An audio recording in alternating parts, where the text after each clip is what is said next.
Hey guys, in this video we're going to go over how to watch NFL Redzone without cable. And you can actually do this very possible. Okay, there's multiple ways. You can go ahead and subscribe to a streaming service.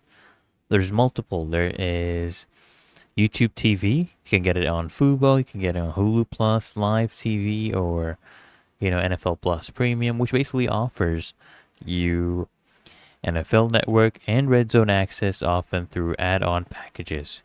Okay, so you don't even need cable. You can get it online, very easy and simple.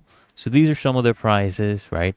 For example, this one is $6.99 a month. This one is about $15 a month. Okay, very reasonable. You don't even have to get a cable. And if you go for the yearly package, it is a little bit cheaper. You get it for $100 per year. Okay, and I hope this guide provided value to you. And if it did, consider smashing that like button as well as subscribing to frequently asked questions, and I'll see you in the next one.